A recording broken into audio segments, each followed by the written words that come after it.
वो मेरे डंडे मार देते, मेरी पीठ में लात मार देते तो मेरे को तकलीफ नहीं, मगर मेरे बूढ़े ब्राह्मण की लात और उसको गाड़ी पटक के ले गई।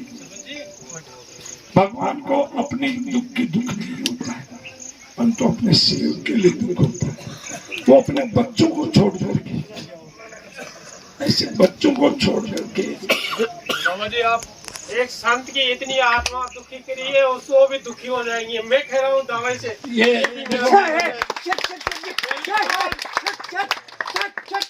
महाराज की सत्य ईश्वर से फैसला होगा।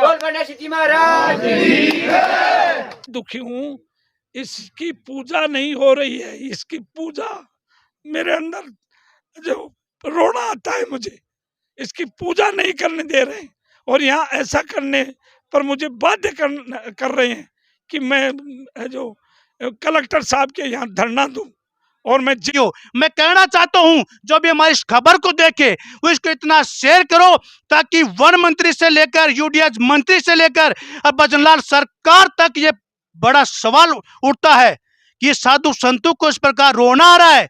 एक चलती पूजा के अंदर एक पंडित जी महाराज को पीटना कितना बड़ा सवाल है।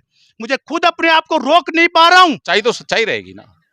1972 से बाबा जी रह रहे हैं, अब हम उसकी समाधि यहाँ नहीं बनाए तो भाई साहब रेंजर के घर बना देते हम तो। चलो सभी साथियों को नमस्कार, मैं ओम प्रकाश दांतला, आप देख रहे हैं सुपर फास्ट खबर। और साथियों आप सभी को बता दूं आज एक बहुत ही बेहतरीन और बहुत ही बड़ी खबर है। तस्वीर आप देख सकते हैं, ये है श्री बांड्या सिद्ध जी महाराज के स्थान पर आज सुबह से ही धरना दिया जा रहा है।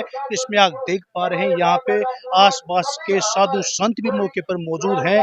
आसपास के करीब 100 किलोमीटर के आसपास के हजारों जो बाबा के भक्त हैं, कार्यकर्ता हैं, वो मौके पर मौजूद हैं। वो क्यों मौजूद है हम सब चीज आपको यहाँ पे दिखाएंगे कि क्या मामला है क्या नहीं है। मैं कैमरामैन से कहूंगा कि एक बार आगे आ जाए। नमस्कार सर, क्या मामला हो चुका है? सुबह से धरना चल रहा है, ऐसी क्या बात हुई ताकि आपको धरना देना पड़ा?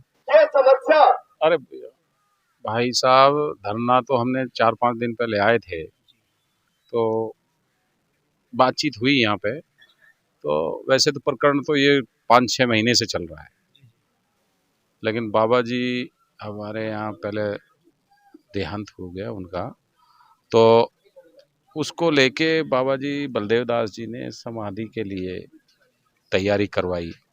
तो समाधि बना, जब बाबा जी यहाँ पहले रहते तो उसके सामने तो कोई आता नहीं था। 1972 से बाबा जी यहाँ रह रहे थे और जब तो वन विभाग भी नहीं बना था तब से वो यहाँ रह रहे हैं। और देहांत होने के बाद बाबा जी ने समाधि बनाने के लिए तैयारी की, तो फॉरेस्ट और रेंजर दोनों ने आके यहाँ अपना तांडव मचाया, लोगों में भय व्याप्त किया। पंडित जी हमारे यहाँ, ये पंडित जी हैं, इनकी तरफ करो भैया, पूरा नाम क्या है शर्मा जी? राधेश्याम शर्मा जी पुजारी हैं। इनको रेंजर ने और फॉरेस्टर ने आए और इनको पकड़ा, मार पिटाई करी और लात मार के गाड़ी में डाला और इसको 24 घंटे वहाँ अपनी उसमें कस्टडी में रखा। क्यों रखा इनको? क्यों इनको इसलिए रखा है, यहाँ पूजा नहीं करेगा। आज भी भय, पूरा भय में व्याप्त है पुजारी जी, बहुत परेशान है। यहाँ से 1.5 लाख का सामान उठा के लेके।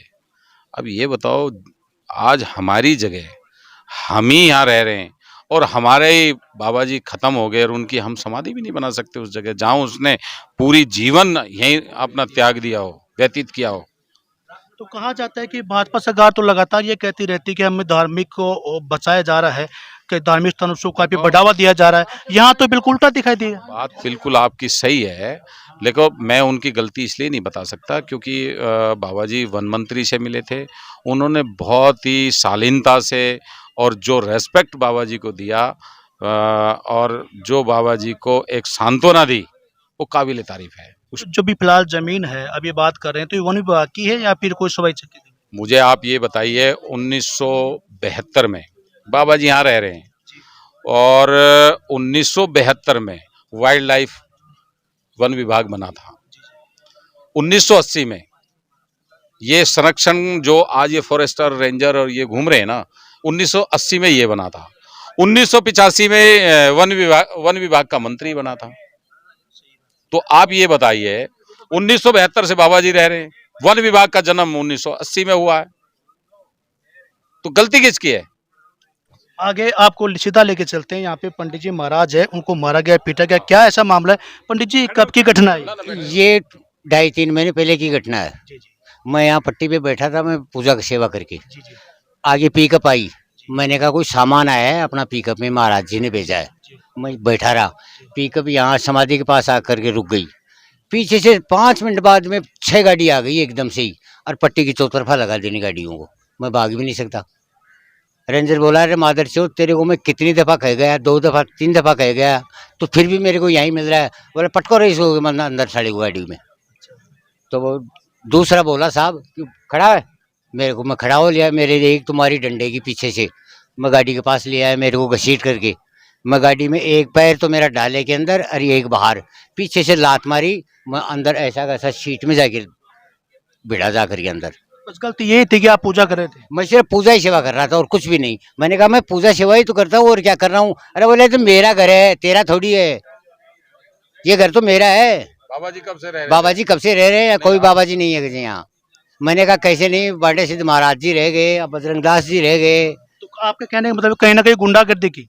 मैं तो कोई गुंडागर्दी नहीं की। मैं भी नहीं, उन्होंने गुंडागर्दी ये करके कि उस 10-5 दिन के पीरियड बाद मेरे बर्तनों में पता नहीं क्या बना के, क्या खाया है, क्या पिया है, क्या नहीं किया है, ताला तोड़ा है मकानों का। और वो बाकायदा मैंने फोटो खिंचवाई है उस सामान की। मीट मदिरे खूब चलाए, यही दारू पी है और यही मीट बनाई है। इनके बर्तनों में, एक ब्राह्मण के और एक बाबा जी के मंदिर में आके बर्तनों में बनाना खाना, उसका प्रूफ है। भी बात करना चाहेंगे। जी सर, शुभ नाम आपका? मेरा नाम विक्रम जोशी है सर। और विक्रम जी, मैं क्या लग रहा है कि आज बड़ी संख्या में यहाँ पे आसपास के हजारों लोग मौके पर मौजूद हैं, क्यों आना पड़ा, क्या वजह रही? सर मैं आपको बता दूं कि आज जो राजस्थान बीजेपी सरकार बनी है, ये सनातन के नाम से बनी है, साधु संतों के आशीर्वाद से, हिंदू धर्म के नाम से ये सरकार बनी है।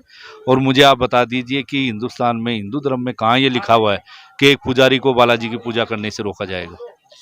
हमारा मेन मकसद यही है कि ये जो पुजारी जी यहाँ पूजा कर रहे थे, क्योंकि मैं आपको बता दूं कि मैं विप्र सेना अध्यक्ष हूँ खंडेला से, और सुनील तिवारी जी हमारे राष्ट्रीय अध्यक्ष हैं। जब भी किसी विप्र पे कोई विपदा आती है तो हमारी सेना लाखों की तादाद में पहुँचने की कैपेसिटी रखती है। और हम, महाराज जी ने जो हमें बताया यहाँ कि हम एक समाधि यहाँ बनाना चाहते थे, यहाँ जो महाराज पहले पूजा कर रहे थे उनकी देह शांत होने के बाद यहाँ समाधि बनाने के उन्होंने बीड़ा उठाया था, और एक पुजारी को, पंडित जी को यहाँ पूजा करने के लिए छोड़ा गया था। वो पुजारी जी जब जब पूजा करने यहाँ दिखता था फॉरेस्टर को, फॉरेस्टर आके उसको गालियाँ देता था, उनको धमकाता था, फिर भी बेचारा छुप छुपा के पहाड़ से इधर उधर आके पूजा, क्योंकि पूजा, बालाजी की पूजा होनी जरूरी है। महाराज जी ने एक ही बात कहा था कि पूजा बगैर एक दिन भी मंदिर नहीं रहे। उस बीड़ा को उठा के ये पुजारी बेचारा छुप छुपा के आके पूजा करता था। एक दिन ये पुजारी उसको मौके पे मिल गया। मिलने के बाद जो उनका व्यवहार रहा, वो इस धर्म में, इस सरकार में इतना निंदनीय व्यवहार उन्होंने किया है जिसकी कोई तुलना नहीं की जा सकती। मतलब कि हम सोच नहीं सकते। और फिर ऊपर से रेंजर बताते ब्राह्मण है। ब्राह्मण तो साला एक क्षेत्रीय कुल जाति में, तूने एक विद्वान जाति में जन्म लेके और तुम ऐसी हरकत कर रहे हो। दूसरा फॉरेस्ट राजपूत है, तुम दोनों ही क्षेत्रीय होके और एक पुजारी के साथ तुमने ऐसा व्यवहार किया। ये एक कमलेश पंडित जी, उन्होंने क्या कर रखा है, बंजारा यहाँ छोड़ रखा है, जो खरगोश और तीतर यहाँ पकड़ के, बावरिया छोड़ रखा है, वो तीतर और खरगोश पकड़ के यहाँ तैयार रखता है। अब उनकी मनसा ये है कि ये अगर पुजारी यहाँ ना रहे तो यहाँ ये जंगल के बीच में उनको मकान मिल जाते हैं, चूल्हा मिल जाता है, बर्तन भांडे मिल जाते हैं। वो चाहते हैं कि सारी व्यवस्था हमारी यहीं बन जाए और शाम को हम आराम से यहाँ पार्टी करके चले जाए। मेन मकसद फॉरेस्ट का यही है कि ये बाबा जब अगर यहाँ बाबा ने समाधि बना दी तो बाबा के भगत यहाँ आएंगे, यहाँ गोट होएंगे, यहाँ प्रसाद चढ़ेंगे, तो उनका जो इंजॉयमेंट का साधन है वो फेल हो जाएगा। इसीलिए इस पुजारी जी को वो बार बार प्रताड़ित करके और यहाँ से भगाना चाह रहे हैं। आगे हम बात करना चाहेंगे। हमारे बीच में काराकोटा से धाम से श्री बलदेवदास जी महाराज मौके पर मौजूद हैं। हम महाराज श्री से बात करना चाहेंगे। महाराज श्री, आज संतों को भी यहाँ पर धरने में आना पड़ा, ऐसी क्या वजह हुई? सर, हम है जो यहाँ 15 दिसंबर को महाराज जी की समाधि लगाई और 22 जनवरी को है जो इनका मुहूर्त किया, और मुहूर्त के पश्चात हमने यहाँ जब 22 दिन बाद में काम शुरू किया तो फॉरेस्टर विभाग वाले अधिकारी यहाँ आए, हमारे ट्रैक्टर को ले गए, उसको जब्त कर लिया। 30,000 रुपया दे के दानदाता ने जो समाधि बनाने वाला है उसको छुड़वाया। उसके कुछ ही दिन बाद में फिर हमारा सामान ले गए, कम से कम 1.5 लाख का सामान उनके रेंज में पड़ा है। फिर उसके बाद हमने काम चलाने की कोशिश की तो हमारे पंडित जी को यहाँ से उठा के ले गए। नहीं, कुछ अधिकार होते हैं उनके लिए ये है जो ऐसा काम कर रहे हैं, इसके बच्चे नहीं रुड़ जाएं, इसके ट्रांसफर भी हो तो कोई अच्छी जगह हो। और आज भी मेरे मन में है कि उस ब्राह्मण को, मेरे दुख जरूर है कि उस ब्राह्मण ने मेरे ब्राह्मण को मारा, लात मारी। और लात किसको मारी जाती है? स्व जाति के लोग को लात मारी जाती है तो उसका परिणाम बहुत बुरा होता है। कि विभीषण के लात मारी रावण ने तो उसका परिणाम स्वयं रावण को भुगतना पड़ा। और स्व जाति जो द्रौपदी का चीरहरण दुर्योधन ने करवाया, उसका इल्जाम है जो स्वयं उसी को भुगतना पड़ा। इसलिए स्व जाति के ब्राह्मण को लात मारी, इसका मेरे दुख है। बाकी यदि वो मेरे लात मार देते तो और मेरी पिटाई कर देते तो मुझे इतना दुख नहीं होता कि जितना दुख मेरे ब्राह्मण और पुजारी के लात मार करके मुझे पहुंचाया। फिर भी मैं ये चाहता हूँ कि वो इतने हठधर्मी पर तुले हुए हैं। है जो यूडीएच मंत्री से मेरी सामने बात हुई तो उन्होंने कहा, महाराज वो ब्राह्मण ये कहता है मर जाऊंगा परंतु मैं वहाँ समाधि नहीं बनाने दूंगा। मैं ये ईश्वर से प्रार्थना करता हूँ कि वो 1000 वर्ष जिए और उनका कोई ट्रांसफर भी मैं तो यही कहूँगा उनके घर के आसपास कर दें। एक बावरिया जाति होती है, आप जानते हैं, तो वो है जो फोटो खींच के यहाँ से आज ये है आज ये है, ये भेजता रहता है। वो शायद उसको वेतन देते होंगे या जो और कुछ उनका आप है जो कुछ अपना व्यवहार होगा। तो अभी जो आपने बात बताई, यहाँ ताले तोड़े गए, अब वो कौन थे? मैं ये नहीं कहता कि वो वन विभाग के अधिकारी थे या और कोई थे, परंतु सदमा वन विभाग के जो अधिकारियों पर जा रहा है वहाँ मैंने खुद देखा है। जो यहाँ विक्रम जी ने सारी फोटोएं ली और आपको दिखाई है, यहाँ गलत चीज बनाई है। एक दिन की सब्जी में बदबू नहीं आ सकती। ये ब्राह्मण ने उस बर्तन को उठा करके ब्राह्मण होते हुए बर्तन को साफ किया। मुझे इस बात का दुख है कि जो भगवान का प्रसाद बनाने के वाले बर्तन थे उनमें उन्होंने मीट आदि का जो वो बनाया और यहाँ पर वो सारे ताले बर्तन बिखेर के यहाँ से चले गए।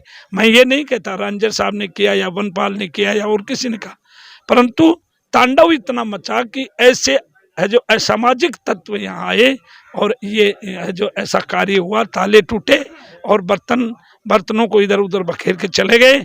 अब वो पुजारी 3 बार यहाँ उसको लुकना पड़ा। आज भी वही तांडव मचा गया है जो मचा रहे हैं। इसलिए मेरे साथ ये जनता उठ करके खड़ी हो गई। महाराज आप किसी का बुरा नहीं चाहते हैं, पर हमारे सबर का बांध टूट गया। ये जनता अपने आप इकट्ठी हुई है यहाँ।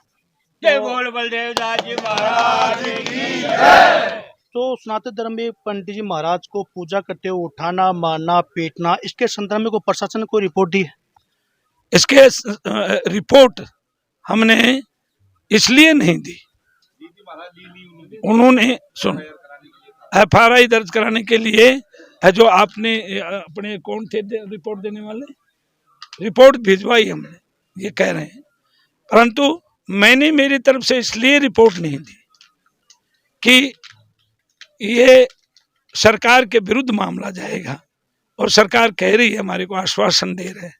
तो मैंने रिपोर्ट इसलिए नहीं दी कि सुबह का भूला हुआ शाम को भी घर आ जाए, शाम को भी घर आ जाए, शाम को भी घर आ जाए। इसलिए अब तक घर नहीं आए और वो है जो हठधर्मी पर तुले हुए हैं, इसलिए आज ये इतना बड़ा मामला है जो करना पड़ा। और परंतु मैं स्वयं इतना दुखी नहीं हूँ, मैं दुखी हूँ इसकी पूजा नहीं हो रही है। इसकी पूजा मेरे अंदर जो रोना आता है मुझे, इसकी पूजा नहीं करने दे रहे हैं और यहाँ ऐसा करने पर मुझे बाध्य कर रहे हैं कि मैं जो कलेक्टर साहब के यहाँ धरना दूं और मैं जेल में जाऊं। इसके लिए बाध्य कर रहे हैं। मैं ये नहीं चाहता कि किसी के बच्चे रोने, और किसी वो हठधर्मी है, हठधर्मिता है जो उनका स्वयं का ही नुकसान करेगी, पर मैं उनका नुकसान है जो नहीं चाहता कि उसके बच्चे रोने और उसका ऐसी जगह ट्रांसफर हो जो अपने बच्चों की शिक्षा दीक्षा या अपने बच्चों की संभाल से भी वो वंचित हो जाए। यार उस अधिकारी के साथ कहीं कोई गलत ना हो जाए, कहीं उसका ट्रांसफर ऐसी जगह ना हो जाए, उसके भी छोटे छोटे बच्चे हैं, इसलिए अपनी तो समाधि बन जाए और पूजा सुचारू रूप से चालू रहे, चलती रहे, बस हम ये चाहते हैं। तो क्या ऐतराज है वन विभाग को यहाँ पे समाधि बनाने में? वन विभाग को क्या ऐतराज है वो तो हम नहीं जानते, परंतु वो ये चाहते हैं कि ये बाबा यहाँ घुस गया, ये ऐसे उनके मन में होगा, ये बाबा यहाँ घुस गया तो हाँ जो इसके ऊपर संपूर्ण अधिकार जमा लेगा, नहीं जाने यहाँ क्या क्या बना देगा, क्या कर देगा, क्या नहीं कर देगा, ये उनकी मानसिकता। एक बात दूसरी ये हो सकती है कि ये ऐसी जगह है जहाँ हमारी चौकी बने, हम आराम से रहें, अच्छे अच्छे अफसरों को दिखाएं कि मैं है जो देखो मैंने कितना बड़ा ये काम किया है। से कोई ला करके हमारे ये हैं और इनसे भी अलग ला के यहाँ रख दिए। तो अब मैं ये चाहता हूँ लास्ट कि यहाँ पुलिस आई हुई है, ज़्यादा नहीं कहना चाहता, पुलिस यहाँ आई हुई है, एसडीएम से कह दें और कलेक्टर साहब से कह दे कि हमारे को आश्वासन दे, नहीं तो हम आज यहाँ हैं, हम फिर बैठ के हमारी मीटिंग करेंगे और अगला धरना हम उनके रेंज के सामने नहीं, कलेक्टर साहब के ऑफिस के सामने देंगे हम। जय बोल बलदेव दास जी महाराज की जय। जैसा कि आपने देखा कि बहुत बड़ी विडंबना है श्री माधोपुर क्षेत्र के बांडेदास जी महाराज के स्थान के ऊपर कि जहां पे साधु संतों को भी इस प्रकार दंड में बैठना पड़ा। मैं कहना चाहता हूं, चुनाव में जब बड़े बड़े वादे करते थे कि हम सनातन धर्म को बचाएंगे, ये बड़ा सवाल है कि सनातन धर्म बचाया जा रहा है। आज अपने आप को रोक नहीं पा रहे हम लोग कि साधु संत हमारे गुरु भगवान इस तरह से हजारों कार्यकर्ताओं के बीच में आज तरह से बैठे हुए हैं सिर्फ मंदिर बनाने के लिए। मंदिर नहीं बना, समाधि स्थल बनाने के लिए। और जब एक मंदिर में पुजारी जब पूजा करता है, पंडित जी जिसको विद्वान कहते हैं, भगवान का दूसरा रूप कहते हैं पुजारी को, उसको उठाना, लात मारना और लठ मारना और साथ में उनके बर्तनों में इस प्रकार की जो हरकतें हैं, कहीं ना कहीं बड़ा सवाल पैदा करता है। मैं संबंधित अधिकारी को और तमाम प्रशासन से कहता हूं कि हमारी इस खबर का यदि समय रहते हुए असर नहीं हुआ तो हम भगवान के चरणों में रहते हुए लगातार ऐसी आवाज उठाएंगे। इस प्रकार की जो विडंबना है बहुत बुरी है साथियों। मैं कहना चाहता हूं जो भी हमारी इस खबर को देखे वो इसको इतना शेयर करो ताकि वन मंत्री से लेकर यूडीएच मंत्री से लेकर अब भजनलाल सरकार तक ये बड़ा सवाल उठता है कि साधु संतों को इस प्रकार रोना आ रहा है। एक चलती पूजा के अंदर एक पंडित जी महाराज को पीटना कितना बड़ा सवाल है। मुझे खुद अपने आप को रोक नहीं पा रहा हूं, ये बहुत बड़ा सवाल है साथियों। मैं कहना चाहता हूं कि समय रहते हुए, महाराज श्री का आदेश है कि समय रहते हुए तो संबंधित अधिकारी यदि हमारी बात को नहीं मानेंगे तो हम कलेक्टर ऑफिस के सामने जाके बड़ी तादाद में वहां पर धरने पे बैठेंगे और जब तक हमारी मांग पूरी नहीं होगी तब तक वो धरना अनिश्चितकालीन चलेगा।